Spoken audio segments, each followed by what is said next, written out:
Hello everyone, I am Demented Kirby, and welcome to my channel, the Commander Tavern. The Commander Tavern is a channel dedicated to my favorite Magic the Gathering format. The Brewery is a series on this channel showcasing my spicy brews and other deck techs.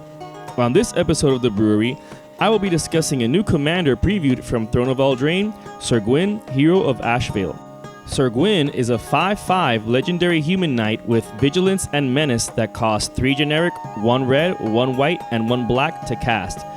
She has a triggered ability where whenever an equipped creature you control attacks, you lose 1 life and draw 1 card. She has a static ability where equipment you control is free to equip onto knight creatures you control. Therefore, Syr Gwyn is an Equipment Matters commander as well as a Knight Tribal commander. That means that the deck needs to preferably find a balance between equipment and knight creatures. You don't need to go full Knight Tribal, but having enough knights gives an advantage to equipping things for free. That being said, knights aren't a bad tribe to begin with anyways, and chances are, if you're brewing with Syr Gwyn, it's because you want to have some form of Knight Tribal. So far, I'm including Knights Matters cards like Ariel, Knight of Windgrace, Hakon, Stormgald Scourge, Kinsbale Cavalier, Knight Exemplar, Smitten Swordmaster, Korvath Brightflame, the Circle of Loyalty, and Knight's Charge. Let's go over these cards in a bit more detail. Kinsbale Cavalier, Knight Exemplar, and Korvath Brightflame are Lord-type effects that give boons to our Knight creatures. Kinsbale Cavalier gives our Knight creatures double strike, Knight Exemplar gives our other Knight creatures indestructible, and Korvath Brightflame, while not a Knight itself, gives our Knight creatures flying and haste. Although Sylvia Brightspear is a Knight herself and can tutor up Korvath with their Partner with ability, she doesn't do anything else to support the deck apart from that, so she's excluded. Hakon, Stormgald Scourge, is useful in helping us cast knights from the graveyard. Being able to cast knights from the graveyard is useful in case our board is wrathed and in order to not worry about attacking or blocking, and thus losing our knights, since we're able to just cast them from our graveyard later on in the match. Additionally, Hakon combos nicely with Call the Bloodline, but I'm going to discuss interactions such as these in greater detail later on. Ariel's Smitten Swordmaster, Knight's Charge, and the Circle of Loyalty take advantage of the number of knights we control. Ariel can be used in order to potentially destroy a creature for just 1 black mana. When you send Smitten Swordmaster on an adventure, it exsanguinates opponents for the same amount of knights you control. Knight's Charge is an enchantment that drains each opponent for 1 for every knight you send to attack. Not only that, but it's a great recovery from wraths since you can pay 6 generic, 1 white, and 1 black, and sacrifice it in order to resurrect all your knight creatures from your graveyard. This might be a bit costly, but in more grindy games, you might have more than a couple of knights in your graveyard. The Circle of Loyalty costs 1 generic less for each knight you control, but it pumps all your creatures +1/+1, not just your knights. However, that's not why it has a slot in the deck. It's because it creates knight tokens, but we'll get more into that later on. One of the best lords for the deck isn't technically a lord and isn't focused on knights, but it is an amazing inclusion nonetheless, and that is Odric Lunarch Marshal. Odric here is ridiculous. If one of your creatures has First Strike, Flying, Death Touch, Double Strike, Haste, Hexproof, Indestructible, Lifelink, Menace, Reach, Skulk, Trample, or Vigilance, then all of your creatures do. When combined with the secondary main strategy of the deck, things get out of hand very quickly.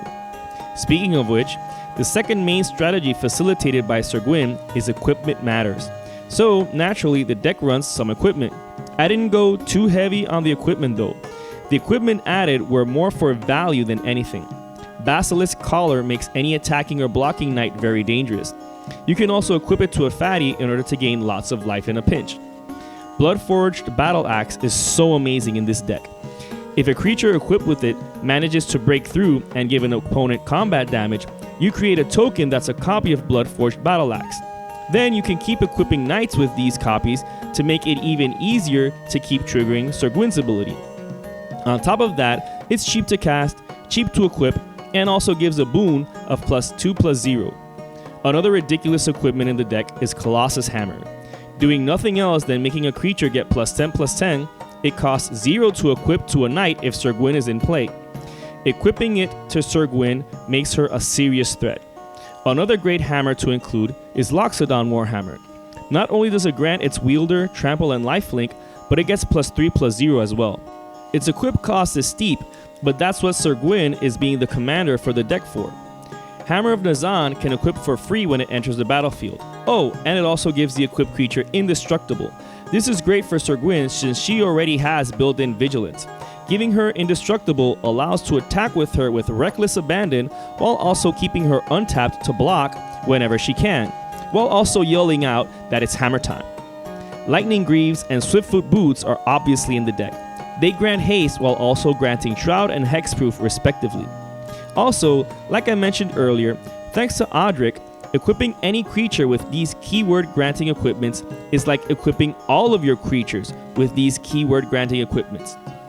It's important to note that the deck can still somewhat function without Syr Gwyn in play, but she does cost 6 to cast, and the deck can't ramp as well as decks that include green. So it's worth investing in her safekeeping with protective equipment, if nothing else than to save yourself the hassle of her commander tax. Speaking of ramping, Sword of the Animist is beast tier, since you can ramp for a basic land whenever the creature it's equipped to attacks. It also grants a bonus of +1/+1 to that creature. Another amazing equipment in the deck is Helm of the Host. Equipping this to Sir Gwyn can make things get out of hand pretty quickly, since her tokens are going to essentially double her triggered effect. Not only that, but copying Night Lords will multiply their effects as well. Sigiled Sword of Valoran is an interesting equipment in the deck.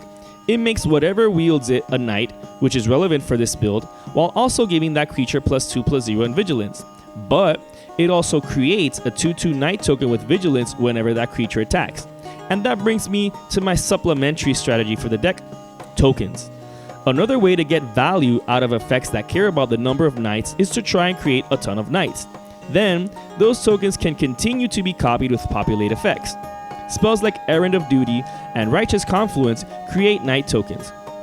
Errand of Duty is essentially creating a 1/1 chump blocker at instant speed, a blocker that can essentially enter the battlefield with any boons of any lords or other pertinent effects in play, whereas Righteous Confluence can create a maximum of 3 2/2 knight creature tokens with vigilance, but depending on the situation, could also exile an enchantment or gain you 5 life in any combination up to 3 times. So its modular nature makes it versatile. It's important to note that the knight token created by Errand of Duty has banding, so for any of you other old fogies out there, that one's for you. Another knight token generator is the previously mentioned Call the Bloodline. Although you can only use it once a turn, it costs 1 mana and 1 discard to activate. Combined with Hakon, you can discard it away or any other knight card you don't need in that moment in order to create a black 1/1 vampire knight creature token. Then, thanks to Hakon, you can cast your discarded knight from the graveyard. And in case you're worried about having your graveyard exiled, as well you should be, I have Elixir of Immortality in the deck for good measure.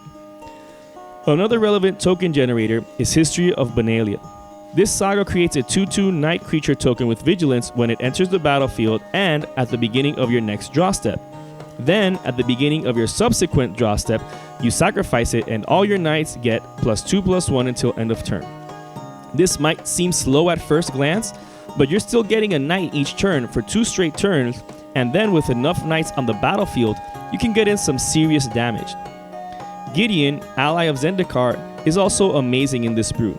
Without losing any loyalty counters, he can create a 2/2 white knight ally creature token. So, as long as he stays on the battlefield, he can net you a knight per turn. Not only that, but his other abilities are relevant as well. His +1 makes him an indestructible 5/5 beater when necessary, and his ultimate grants you an emblem that gives all of your creatures +1/+1. This emblem is very easy to acquire, and this version of Gideon is also relatively cheap to cast. The other planeswalker in the deck is Sorin Grim Nemesis. This version of Sorin is a bit heavy, coming in at 6 mana, but his +1 is card advantage that also has the potential of pinging all opponents. His second ability has the potential of getting rid of troublesome creature or planeswalker while also getting you life. His ultimate, though, is what's most amazing in the deck. Although Syr Gwyn is losing you life with her ability, there are other ways of gaining life throughout the deck. Being able to activate Sorin's ultimate creates a ridiculous amount of night tokens, maybe a game-ending amount. Even if you're only able to create 15 to 20 tokens, that's still an absurd amount of knights to hit the table. The deck also runs a couple of creatures that create knights when they enter the battlefield, like Gallant Cavalry and Irregular Cohort, as well as Silverwing Squadron that creates knight creature tokens when attacking. Since we're making some tokens, it's also effective to duplicate them. That's why I'm also running Gired's Belligerence, Song of the World Soul, and Anointed Procession. Gired's Belligerence can destroy a bunch of creatures for a large enough X, while also populating for each one of those creatures that dies because of it. Song of the World Soul is just epic, since every spell I cast essentially has populate attached to it. Anointed Procession is just a white parallel lives, which is great in this deck that doesn't have access to green. Anointed Procession doubles the amount of creature tokens every time I create one, which is great for amplifying the amount of knights I'm having on the board. Night Lords aren't the only good knights to include, obviously. Throughout Magic's history, there's been a bunch of great knight cards. Knights have taken the backseat for quite some time now to the soldier creature type, but every now and again, some new knights come along that really stand out in their tribe. So, in order to continue maximizing the synergy in the deck, there are plenty of knights that can perform other functions. They're great in a vacuum, but even better here, since having the knight creature type gives them benefits within a knight tribal deck. Cavalier of Dawn destroys a non-land permanent in exchange for a 3/3 golem artifact creature token. When it dies, you get to recover an artifact or enchantment from your hand. If that weren't enough, it's a 4/6 for 5 mana in a deck that's already giving it plenty of boons. You can also abuse its enter the battlefield and dying triggers thanks to Hakon. If it dies, you can just recast it from your graveyard for more value. Danitha Capuchin Paragon helps equipment cost 1 less, but also has solid stats as well. She's a 2/2 human knight with first strike, vigilance, and lifelink, all for just 2 generic and 1 white to cast, making her easy to cast in a 3-colored deck. Pure Steel Paladin is a backup plan to Sir Gwyn's equipment cost ability. Pure Steel Paladin is a 2/2 human knight for 2 mana that can make the equipment cost 0 to equip as long as you have Metalcraft. With all the artifacts in the deck, that's definitely feasible. Again, being a knight means that it enjoys all of the boons present in the deck. While not a knight, Leonin Shikari is incredibly powerful in any equipment deck. Being able to equip at instant speed means that I can change which creature has Lightning Greaves or Hammer of Nazam in response to them being targeted with something unpleasant. Combined with Pure Steel Paladin or Sir Gwyn, and that equipment cost is free as well. On the topic of non-knight creatures that help with the equipment strategy, Stonehewer Giant is great here. It's a repeatable equipment tutor that also attaches that tutored equipment to any of our creatures. Being a 4/4 with vigilance for just 5 mana is also nothing to scoff at. Some other knights that I want to showcase here are some with a more control aspect. We still need to deal with threats on the board, and what better way than with repeatable removal attached to a knight? All the cardinal direction paladins are included in my brew: Northern Paladin, Southern Paladin, Eastern Paladin, and Western Paladin. Not only are they 3/3 knights for 4 mana, but they each have an activated ability that costs 2 mana and tapping to activate. Northern Paladin can use its ability to destroy a black permanent, Southern Paladin can use its ability to destroy a red permanent, Eastern Paladin can use its ability to destroy a green creature, and finally the Western Paladin can use its ability to destroy a white creature. Apparently, none of these paladins care about blue stuff, but at least we got 80% of the colors included. That being said, there is a knight that can take care of any non-land permanent, and that's Vona, Butcher of Magan. For just 7 life and tapping, she can destroy any non-land permanent, but only during your turn. On top of that, she's a 4/4 knight for 5 mana with vigilance and lifelink.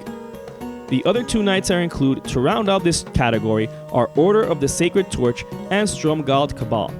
For just 1 life and tapping, the former counters a black spell while the latter counters a white.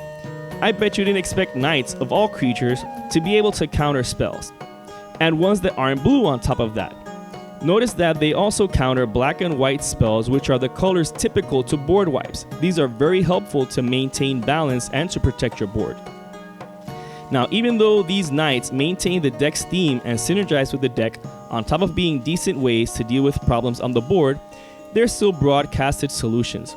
Opponents will have to either deal with them or work around their own strategies while they're on the board. So I am also running Generous Gift in order to deal with any permanent at instant speed, even if the controller gets a 3/3 green elephant creature token in exchange. I'm also running Red Elemental Blast. That way we can deal with blue permanents and spells, especially an overloaded Cyclonic Rift. Much like the Spanish Inquisition, many players don't expect to have their spells be countered by a non-blue player. On the topic of defense and disruption, I've also included ways to protect our board state. So I'm running Boros Charm, Rootborn Defenses, Unbreakable Formation, and Teferi's Protection.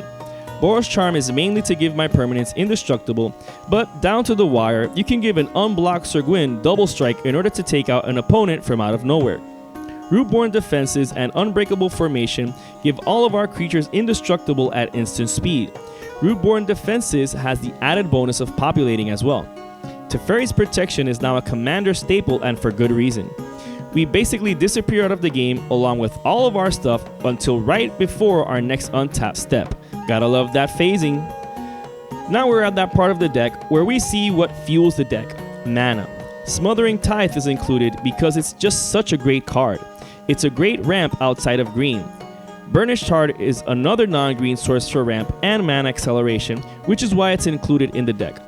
As far as mana rocks go, I'm running Boros Signet, Rakdos Signet, Orzhov Signet, Soul Ring, Arcane Signet, Mana Vault, and Mox Amber. Now, I understand that not everyone is willing and able to consume a more premium brew of this deck. So, here's a chart with respectable budget substitutes for those choice rocks and lands that might just be out of your reach.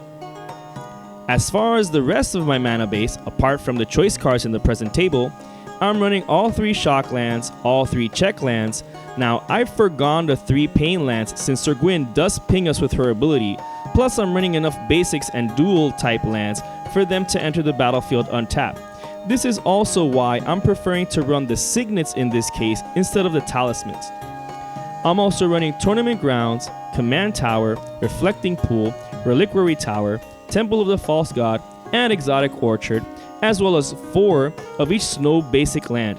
I'm running 12 basics in this brew because of land-based ramp in the form of Sword of the Animist and Burnished Heart.